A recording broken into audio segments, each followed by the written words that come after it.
Hyderabadi chicken biryani റെഡിയാക്കുന്നത് എങ്ങനെയെന്ന് നോക്കിയാലോ. അപ്പോൾ ഇതിനായിട്ട് ചിക്കൻ മാരിനേറ്റ് ചെയ്യാൻ മഞ്ഞൾപ്പൊടിയും മുളക് പൊടിയും ഉപ്പും കാശ്മീരി മുളക് പൊടിയും വിനെഗറും ചേർത്ത് നന്നായിട്ടൊന്ന് മിക്സ് ചെയ്ത് മാരിനേറ്റ് ചെയ്ത് വെക്കുക. ബസ്മതി റൈസ് അരമണിക്കൂർ വെള്ളത്തിൽ കുതിരാൻ വേണ്ടി ഒന്ന് മാറ്റി വെക്കുക. ഇനി ഇതിലേക്ക് ആവശ്യമായ വലിയുള്ളിയും തക്കാളിയും ഇഞ്ചി വെളുത്തുള്ളി പേസ്റ്റും മുളക് ചതച്ചതും കറിവേപ്പിൻ്റെ ഇലയും മല്ലിച്ചപ്പൊക്കെ ഒന്ന് റെഡിയാക്കി വെച്ചതിന് ശേഷം പാൻ വെച്ച് ചൂടാക്കിയതിന് ശേഷം ഓയിലും നെയ്യും ചൂടായി വരുമ്പോൾ അതിലേക്ക് അരിഞ്ഞു വെച്ച സവാളയും ഉപ്പും ചേർത്ത് നന്നായി വഴണ്ട് വരുമ്പോൾ ഇതിലേക്ക് നമ്മൾ ചതച്ച് വെച്ച ഇഞ്ചിയും വെളുത്തുള്ളിയും മുളകും കറിവേപ്പിൻ്റെയും ഇട്ട് നന്നായിട്ടൊന്ന് വഴറ്റുക.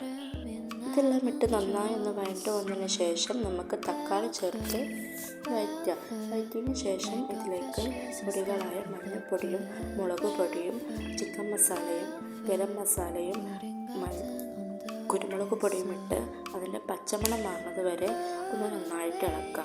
ഇനി നമ്മുടെ പുളിക്ക് ആവശ്യമായ തൈരും ചേർത്ത് മസാല റെഡിയാക്കി വെക്കുക. നമ്മൾ ചിക്കൻ മാരിനേറ്റ് ചെയ്തത് പൊരിച്ചത് നമ്മൾ മസാലയിലേക്ക് ഇട്ട് അതൊന്ന് നന്നായിട്ട് മിക്സ് ചെയ്തതിന് ശേഷം ഒന്ന് റെസ്റ്റ് ചെയ്യാൻ വെക്കുക.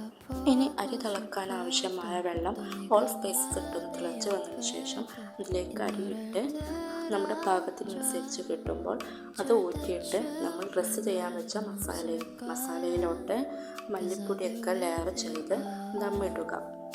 നമ്മുടെ ഹൈദരാബാദി ചിക്കൻ ബിരിയാണി ഇവിടെ റെഡിയായിട്ടോ. വളരെ ടേസ്റ്റിയായ ഒരു ബിരിയാണിയാണ്. സലാഡും ചമ്മന്തിയും അച്ചാറും